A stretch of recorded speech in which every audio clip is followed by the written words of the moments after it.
Hi, I'm Amy Porter.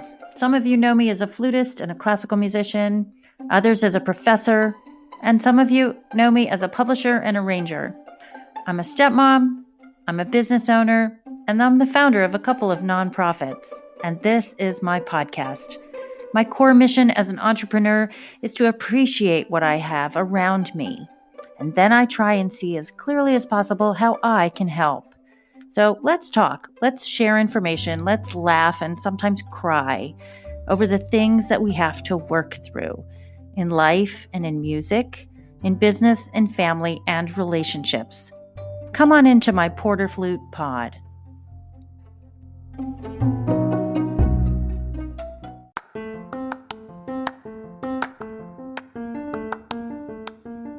Welcome to Porter Flute Pod. This is Season 2, Episode 8.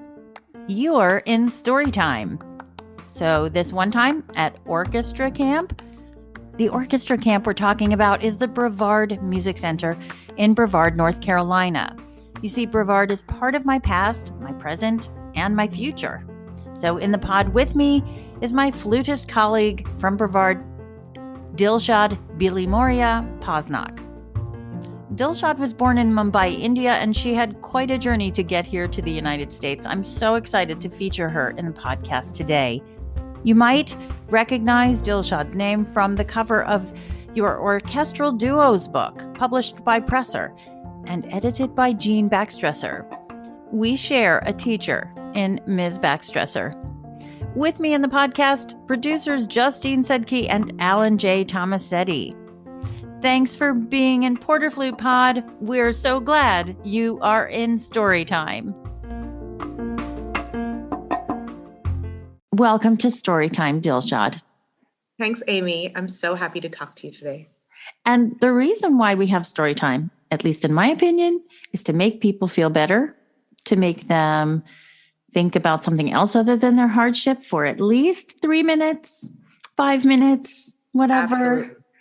We could all use that right now.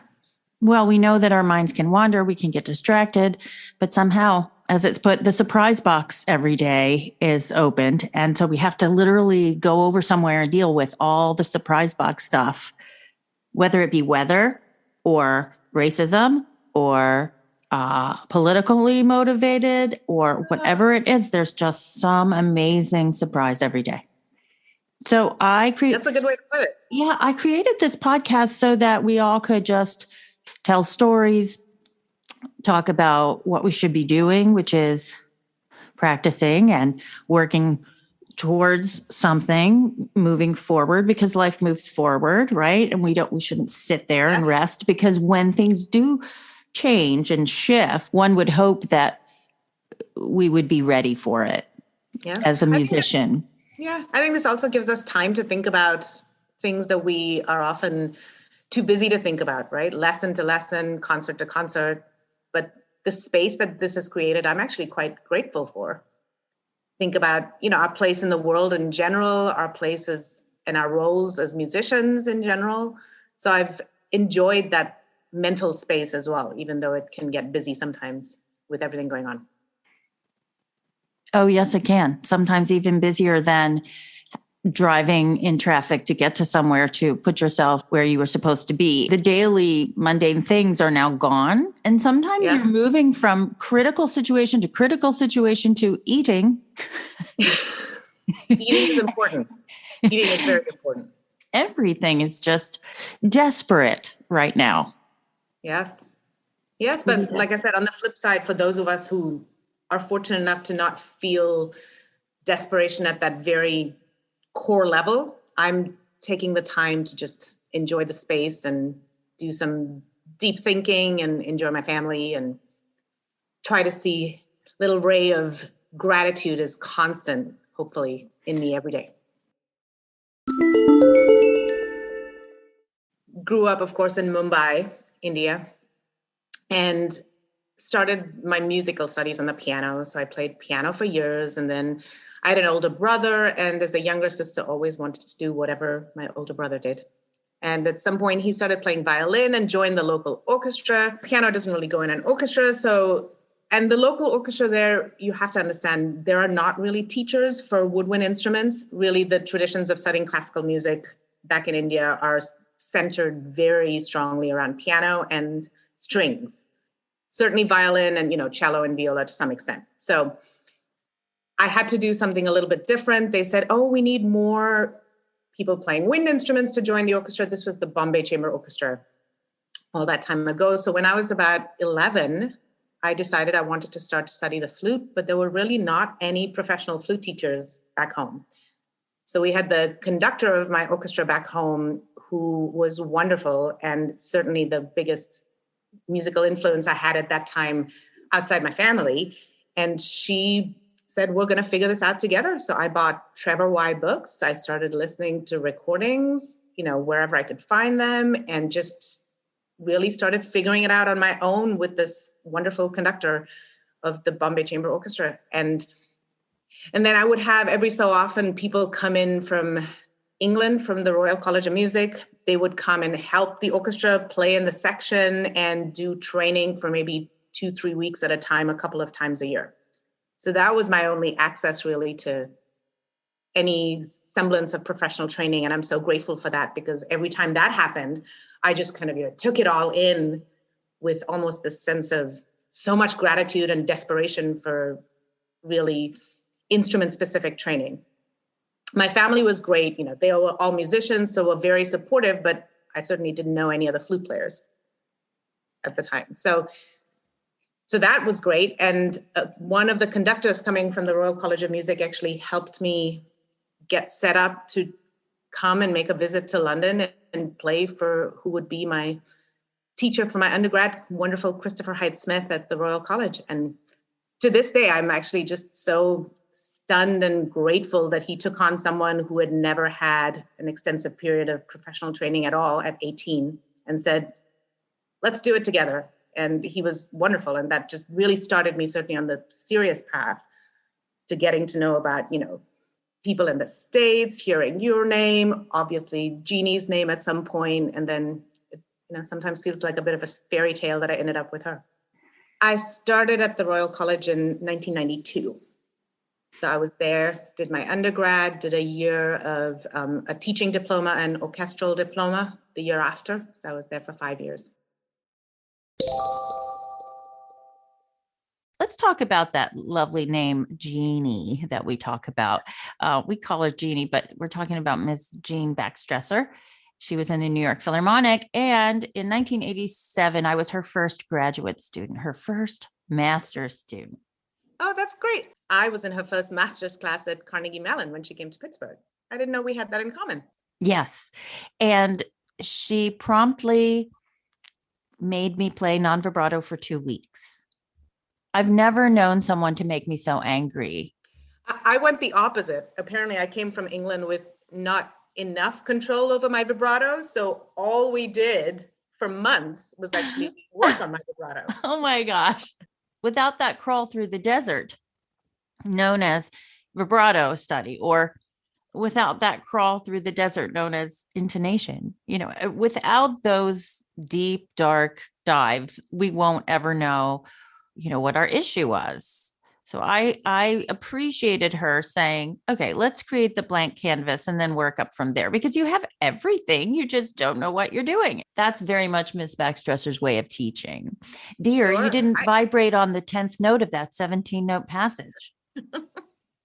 You talked about playing without vibrato for so long. I often talk to my students about it like makeup and jewelry, which I know you love as well, Amy.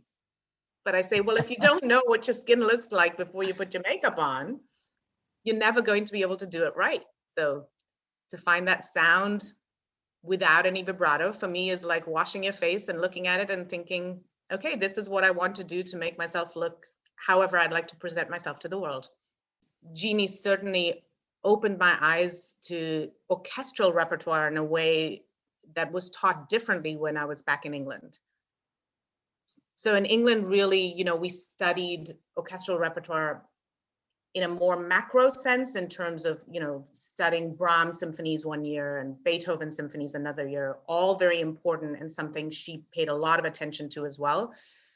but just her knowledge from so many years of sitting in that amazing principal chair of the New York Philharmonic, for me was just an eye-opener to listen to her speak of how you played so that it would be heard in the hall, how you played differently when how you might sound differently when you're closer up than you might sound out in the hall. I remember she would take us into the concert hall and make us play Mendelssohn's Scherzo and tell us how it sounded out there and how much shorter we actually had to play if we were in a hall with any reverberation to make sure that it actually sounded like you would expect it was sounding out there, even though you had no idea standing on that stage. But she really made me truly understand what it was like to play flute in the context of the orchestra, not just study the music, but really understand what that was like. And then, of course, at the end of my 2 years of studying with her, I also started working on her second flute orchestral excerpt book. And for me, that was just absolutely the greatest gift ever. So Jeannie Baxtresser's second excerpt book, your name is right there. Those second flute parts, which, I learned so much about the importance of sitting in that chair. So it's not just about sitting in the principal chair. It doesn't matter where in the section you are. And to hear her talk about her years with Renee and to then get all the feedback from Renee, because her words are in that book as well, and understand the relationship that the two of them had was fantastic. So I have this one really good story from working on the second flute excerpt book with Jeannie. So we would submit our versions to Danny Dorff, wonderful, editor over at Presser Publications, and Danny would send it back, and we would send corrections back and forth. And this was at the very, very late stages of the book almost going to print when we got back a version and realized that there were two principal flute parts for Brahms 1 instead of a flute 1 and a flute 2 part. So once we realized this with horror, that somehow in replacing things this has happened, we actually sat down and started and ended every single excerpt in that book. So here I am at Jeannie's house, probably close to midnight, and both of us pull our flutes out, and I get to start and end every excerpt in the second flute excerpt book with Jeannie Baxtresser. If that is not a gift of all gifts, I don't know what is. But my learning through that whole process and that night in particular, I will absolutely never forget. It was a great lesson, an easy lesson, a gifted lesson. Amazing. Exactly. Absolutely. And I think for me, beyond anything flute that Jeannie ever taught me, I think she was always such a consummate, wonderful professional and teacher. And I try to take those lessons with me anytime I'm with flute in hand, and even when I'm not with flute in hand. She's a great inspiration. Yes. So my story was, I had played the flute for 4 or 5 years. At that point, it was, let's say 1978. Personal computer wasn't even around. And so I thought, I wonder if I'm any good. And so my teacher sent me to a place called the Brevard Music Center in 1979. And so I was there for 2 summers. And I was always wondering, in that macro kind of way, I wonder if I'm any good in the world. Now, what does that mean in 1979 when there's no internet, there's no personal computer, there's no gauging mechanism for Amy Porter, little kid, 15 years old, to go, I wonder if I'm any good. People tell me if I'm good, but do I feel like, I was wondering if I had imposter syndrome, and I determined, Dilshad, that if someone in India knew your name, that you would then be famous. Because at that time, India had the most people in the world. So I just determined that was how I was going to decide that, yes, if someone in India knew my name, then I was going to be famous. So when I met you, right, you said, well, I've known you since I was younger, right, in India. And my face just dropped because of my, I don't know, you validated my 15-year-old flute self. Oh. It was amazing. Can you tell your end of the story? I remember often my first lesson with you, Amy, at the Juilliard School. Oh, I remember coming in and, of course, certainly knowing who you were and having a little bit of certainly my nerves playing in. But I just also remember making such a great connection with you straight away, and you not being afraid to just dig in and talk about some sound things, and were just very encouraging and so much energy. I love the energy in that lesson, Amy, and I see that energy that you share with your students all the time. I am now hearing more and more of actually what I said in these 20-minute lessons that I taught in the year 2000. It was quite a prolific experience for me as a young teacher, I have to say, to stand on the stage next to my teacher and just take a bow. She didn't really hear me teach. She just put me in a room for 20 minutes with a lot of people for many days. So I was one of those people. I do remember meeting you. I remember meeting our producer of Porter Flute Pod, Alan J. Tomasetti. He was 16. And I do remember meeting Anadina Schick, Corda Lahaka, so many amazing people that weren't from the United States. So what a great memory. Thank you for going down memory lane. We ended up having the chance to be just thrown together by your husband, of all people. I have to talk about how we came together again. I was doing a concert in Vancouver, and I got a message from Dilshad Posnock from Brevard Music Center, and would I call him back? And so I did. But what I loved was that he wasn't available because he had to go to his daughter's soccer game. And I thought, if there's any reason not to pick up my call, I love that. Like, do it. Go, Dad, go. So, because I had a flute dad. Like, he came to youth orchestra. He was on the board. Like, do the dad thing. So he's doing the dad thing. Finally, he gets a hold of me, and I'm walking through a parking lot, and I decide to just pull over to the side of my walk and look up at the sky as he's offering me the job, the amazing appointment at principal flute of the Brevard Music Center. And I immediately had imposter syndrome, but I also immediately had a really big confessional moment. And I had to say, Jason, I'm an alum. And he said, I understand that. I said, well, there were some things I might look back on and regret. One of them is sneaking out of a concert, and I was 15, and I went along with all these people to toilet paper the other half of the bunker cabin, the other girls' cabin. Because we were all, I don't know, we were in some disagreement, or we were in some kind of, I don't know what. But I decided I was going to get it. I snuck out, right? Crouched down. You take that side road out, and you run up to the girls' hill, and you grab all the extra toilet paper from the loo of the Whittinger Full Auditorium. And I love that you said loo, by the way. I just have to interrupt you. I love that you said loo. Yeah. So we go up to the cabin, toilet paper the cabin, and you get back in time for the end of the concert, pretty much, without your RA knowing. So I said this to him, and there was silence, and I'm looking up at the clouds, and he said 2 words: "You're hired." Because in his mind, that's the spirit of Brevard, not the fact that I was doing something bad, but that's what the pranks, the family things, like we don't take everything too seriously, except it's super respectful at Brevard. And it's such a family that I was welcomed back into this family where I really didn't know anybody. I just knew the grounds. I knew the cabins. I was begging my flute students to take me to the girls' cabin, and they'd say, "Professor Porter, I'm not allowed." And so I think I got as far as they went up the hill, and they stopped, and I was able to just look around, and then they backed down. I think it was Allie. Allie Detmer did this for me, and Allie came to Michigan after that summer.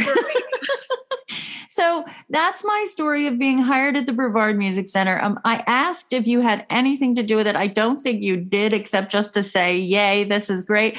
I asked around, hey, did anybody have anything to do? So that imposter syndrome, I want people to know that when you let go, and for better or for worse, just give up your art to the universe and keep going, life circles back and rewards you with this position you didn't even audition for. Absolutely. Well, I remember seeing you drive up the day you arrived back at Brevard. I remember that so clearly. I was waiting in the parking lot outside Broyhill. It was raining. Yes, and you drove up in your little black Volvo, and I was like, I can't wait to see Amy again. It's been, 20 years or something. Well, Dilshad, I was greeted by ducks.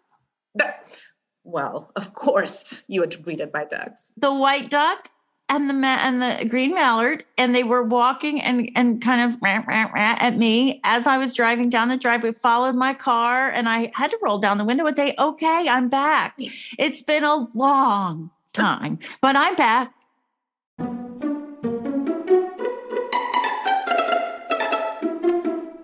At Brevard, I can't see that things wouldn't still have that familial feel, getting to work and then at the same time enjoying nature, getting outside and staying safe at the same time. I think we can do this. I think we can do it. I think so too. And like I said, I love the word plot twist, and we'll go with however it looks, and perhaps it will look a little bit different this year than it usually does. In fact, I'm certain it will look different this year, but also there's definitely light at the end of this, and there are many more Brevard seasons to come and lots of wonderful more years to welcome our students in the ways that we are used to doing it. And having those larger gatherings, whether it's in the cafeteria eating breakfast, lunch, and dinner together, or whether it's before and after concerts, but just to have everyone together will feel so special. It definitely will. People should know that everyone eats breakfast, lunch, and dinner together if they want. The families are there. It's very much an open human space. I think that's the special thing about Brevard, is that it's really all about the people who are there every summer. The music is so important and the learning is so important, but really the most important thing is supporting young musicians as they find their own journeys and they make their own paths through their music. Like me. Exactly, like you. Absolutely. But I don't feel like it has a narrow focus. I feel like it really is a broad focus on making music together, being inspired by each other, and really supporting the students. I have one of the most memorable moments emblazoned in my mind from Brevard Music Center, probably the third row in 1979. Bernadette Peters singing a little night music, Sondheim. Yeah. Her forte. Wow. Right? You don't forget that. And that is the beauty of Brevard, is not just focusing on your instrument, but getting to watch and listen to so many other amazing performers of all instruments and voices. And so I love that memory of yours, because that was obviously not a flutist. And I would hope that our flutists come and go every year, certainly inspired by the flute playing, but also just by the music making that happens on that stage. And we have a concerto competition. And the teachers at the time, Eric Hoover that year, allowed me to enter the concerto competition with the Chaminade Concertino. I had no business doing it. I was 15. And I didn't get anywhere, and it was great. It got me on the road to, a lot of no's, as we say. So I love Brevard for giving me first times, like Kodai Harianos with the dulcimer. That was amazing. And I'm just a kid sitting in all that sound. It was a wash of sound, Dilshad. It was amazing. So just being able to, at that time, being 15 and sitting next to, in with these amazing college kids, it was pretty something. I think it was a blended experience at the time. I think Jeannie ran the camp at that point. That sounds right. Definitely. And, you talk about the wash of sound. I think the fact that our main auditorium is open air and you're out there in nature is just, it just adds to that whole experience. I remember a performance of Beethoven 9 we did a couple years before you were there. And right at the moment when the chorus comes in, there was this huge clap of thunder, because of course it's an August afternoon in Brevard, and that means that there's going to be thunder and rain. Wow, yes. So really literally right at that moment. And for me, that was just the most magical thing I've ever experienced there. And you would never know it if you were in a closed auditorium, but this was, pouring rain after that as the chorus sang. And it was just something quite astounding and very, very special.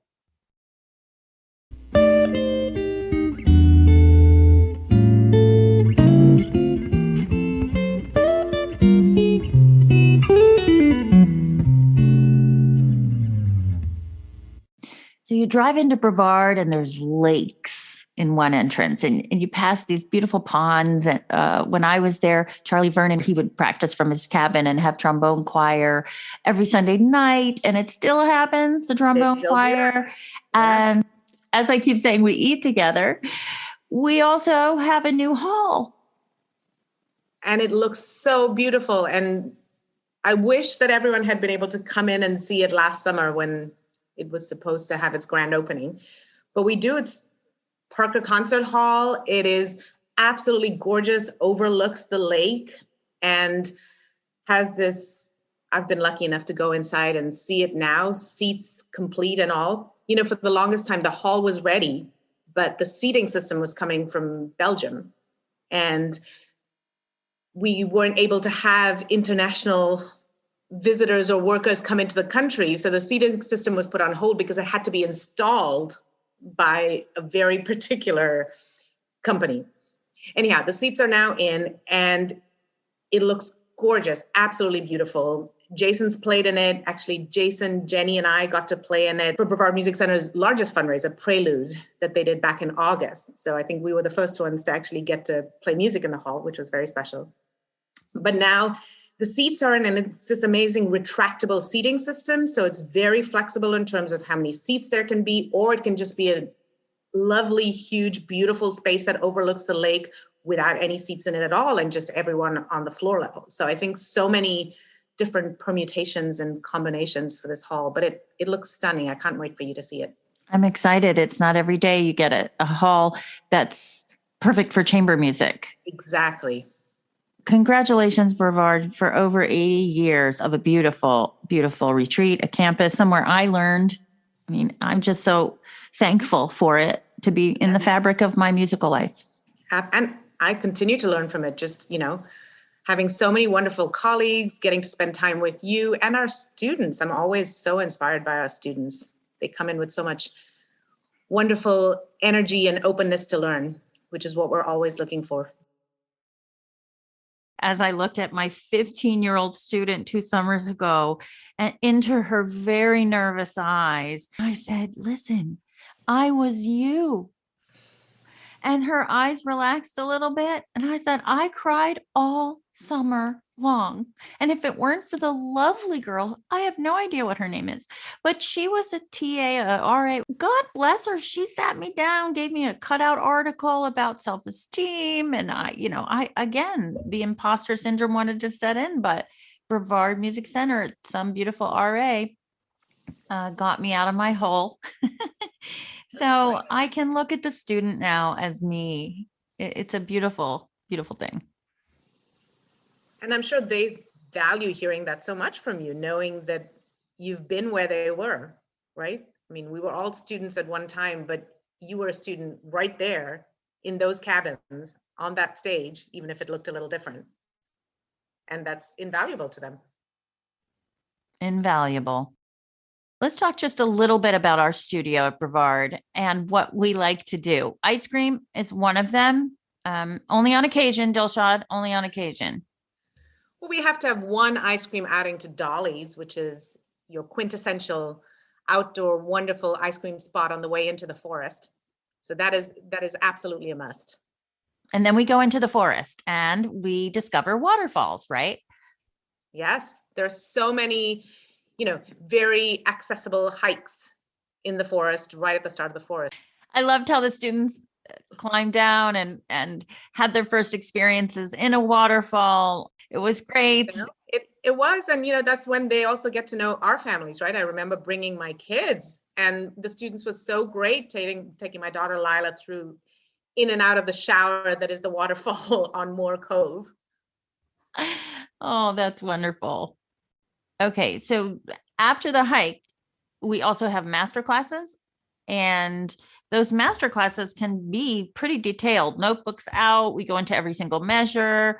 I actually play every single measure. Remember that time I went through, what did I do? Firebird, and I played a measure and then described what I did, played the next measure, described what I did. And people are starting to go, oh, right. I better write this down.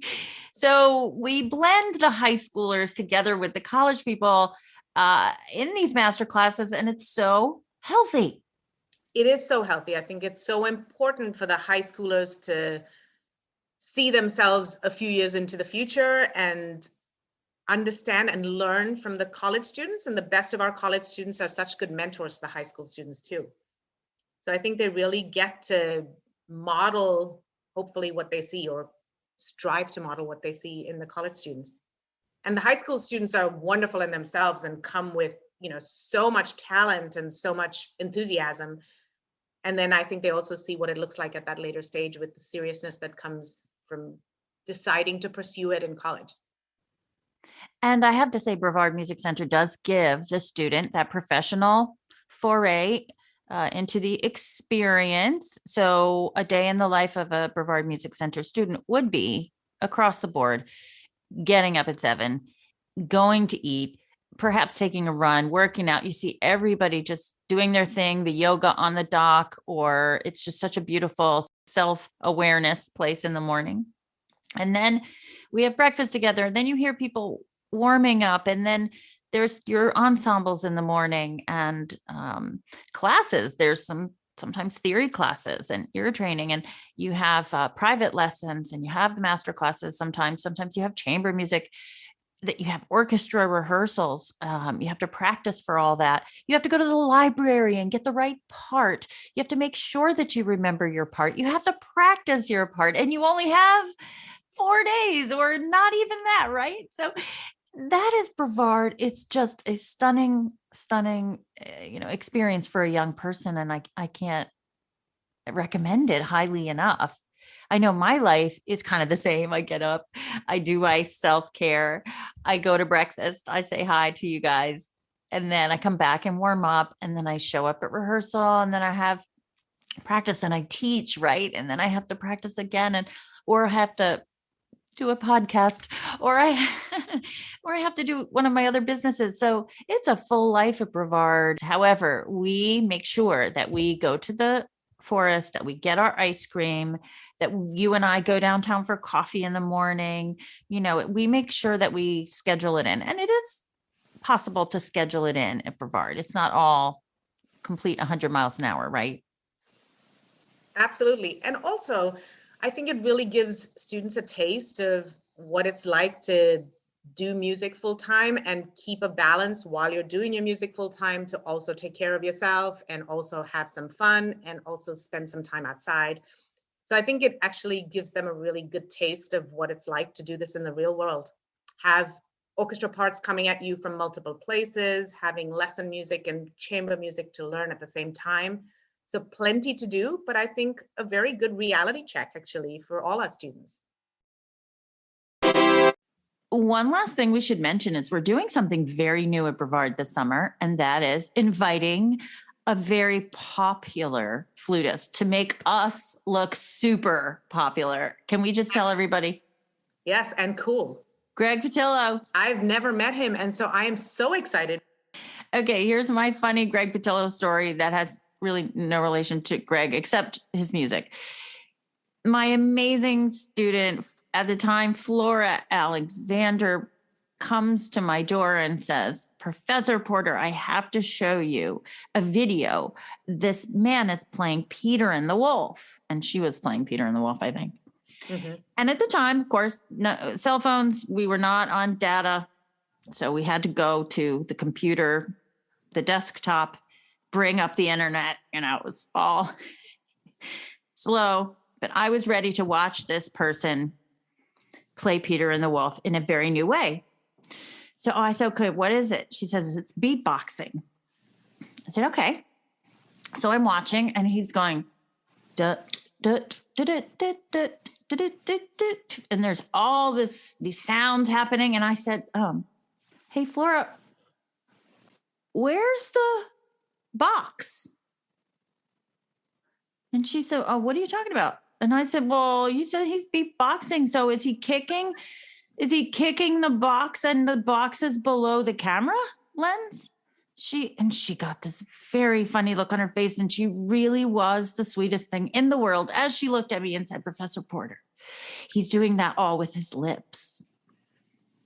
And I was like, wait, what? And so I put my nose on the screen and watched Greg Patillo do his thing. And I immediately lurched back and said, how do you do that?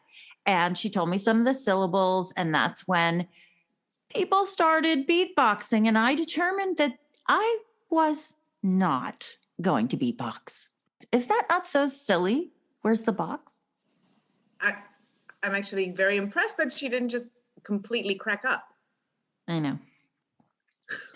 The other thing was that by this time, after the Peter and the Wolf experience of seeing him online and not understanding that he wasn't hitting a box, he was then invited to the Southeast Michigan Flute Association Festival. Now, as a founder of SEMFA, I was so honored that he came to our small at the time flute club and was just kind of a fan right at this point. And he didn't know my story, that I was a little bit of a clueless person when it came to beatboxing. So I'm standing in the back, and then he comes over to me and gets that cute little smile on his face like he does, and then squints his eyes and then puts his head down. And then he gets up to me and he goes, I'm a fan. I was like, what? Stop it. I'm a fan. And so somebody at the time grabbed their phone and took a shot at that very moment. And I'm pointing at him and he's pointing at me. And our faces are like, we had just really literally just met. Like maybe we had said, oh my gosh, it's so, oh my gosh. But I was fanning, complete fangirl. So when I was asked, who can you bring to Brevard that does something a little different? And look, I do self-care, yoga, introspection, intention, health awareness, body awareness all day long. We got that. What I don't have is beatboxing. What about you, Dilshad? Are you excited for Greg Patillo to come to Brevard? I am so excited, as long as I don't have to join him in the beatboxing, because I'm with you. I made that decision a long time ago as well. That is not something I've learned how to do. Although, Amy, come on, in the spirit of having him with us, perhaps you and I should learn too. What do you think? I know myself, I'm very resistant to things that are new. I'm okay with change. It's just, you give me a new exercise and I'm like, I have to do it right the first time. I mean, case in point, when I was trying to take an art class once with my niece, who was 14 at the time, my dear friend Wendy Wolf says, draw a circle. So my niece and I are drawing a circle, and I look over at Christine's circle and I said, well, your circle is better than mine. And she looked at me and said, Aunt Amy, just draw. So maybe I'll have to just beatbox. Now, maybe you and I will have to just try. But Dilshad, isn't it going to go against everything we've ever prepared our lips to do? Don't we have to do I can't do it. Well, if you think about it, we prepare our lips to be flexible and have, lots of flexibility on instruments. I enjoy that flexibility when I'm playing piccolo all the time. So maybe we just have to relax and give it a try. Let's give the non-flute players a short lesson, as much as we know something about boots and cats, right? So you go, I can't do it. And then, right?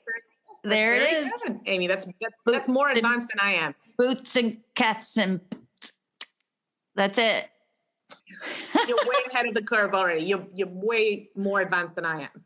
Oh, everybody go practice your boots and cats. I'll do it. Dilshad, leave us with the story about the Queen of England, because I love that. So you realize my mother is going to love that you asked me about the story.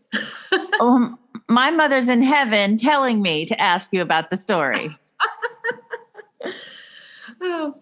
So when I was a sophomore at the Royal College of Music, I was certainly in the minority of students who were not actually from England or from somewhere in Europe.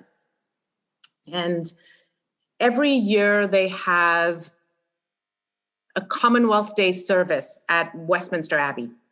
To be honest, I don't know if they still do this every year. I should look it up. But certainly at the time, once a year, there's a huge gathering of people, often attended by the Queen of England at Westminster Abbey in London. And they have speakers and they have moments to share things. They have many distinguished guests there, and they usually have a moment of silence and a musical performance. I was invited to play at the Commonwealth Day service at Westminster Abbey during the moment of silence. So I was told it needed to be a solo piece, fairly short. So my teacher and I decided I would play Debussy Syrinx. I remember I had to go the evening before and find out where I was supposed to be set up. I was upstairs on the balcony next to the organ loft, and I would play from up there. And obviously everybody was gathered downstairs in the main part of the Abbey. I remember going the evening before and feeling so overwhelmed, but very excited that I had to do this the next day for real. And then I also remember having obviously memorized the piece because I didn't realize I was going to be up in the loft. And then thinking, oh, this is great. I can have my music on the side. I don't need to be extra nervous. I know this is great. And then of course, the next day I go and I don't take my music because that's just what happens at these times. Even though, again, short piece, I knew it very well, was so well prepared, but that's just something that's always stuck with me. But the moment was special. It was completely silent. And sometimes that silence can be really very powerful. And I think that if I had been any older, I would have felt so much more pressure in the moment. But somehow, my 19-year-old self, I can't remember if I was 19 or 20 by the time that happened, was just so happy to go with this and feeling the excitement of having this amazing honor and opportunity that I just did it. And what was really beautiful is, many hundreds of miles away, my parents were listening to it on BBC World Service Radio. So they were able to hear it live at the same time as well. And I know that was very special for them also. And then at the end of it, you got to be in a lineup and be introduced to the Queen of England, which was quite special. What did you do besides curtsy properly? Not very much. She said I played beautifully, and I said thank you. It was quite special though, because at the Royal College of Music, we had the royals come. So I had an opportunity to meet Prince Charles and the Queen Mother. So the Royal College of Music is called that, but we do have royal patronage, and they do make visits to the school to see us. I love that story.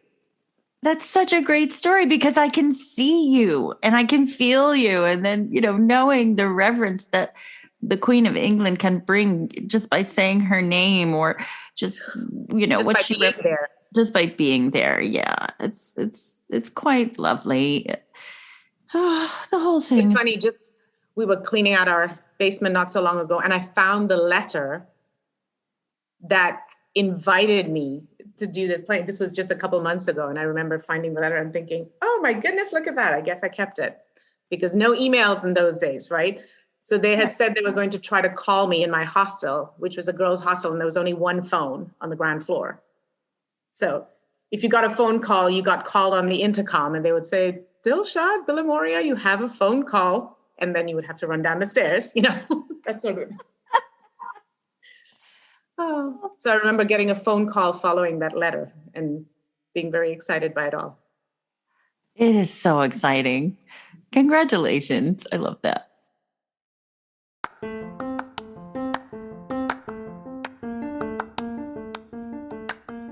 Thank you, Dilshad, for being in Porter Flute Pod today. We enjoyed hearing about your journey from Mumbai. It's such an honor to be your colleague. And I have to say, your flute playing and your piccolo playing are extraordinary. You can find out more about the Brevard Music Center at brevardmusic.com. brevard.org. That's BREVARD music.org. Join us next time on Porter Flute Pod.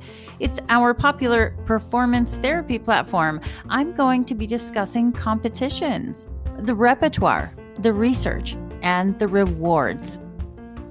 You can find out more about me at amyporter.com or porterflute.com. And on YouTube, Facebook, Twitter, and Instagram, I'm Porter Flute. Thanks for being here. I'm so grateful for you.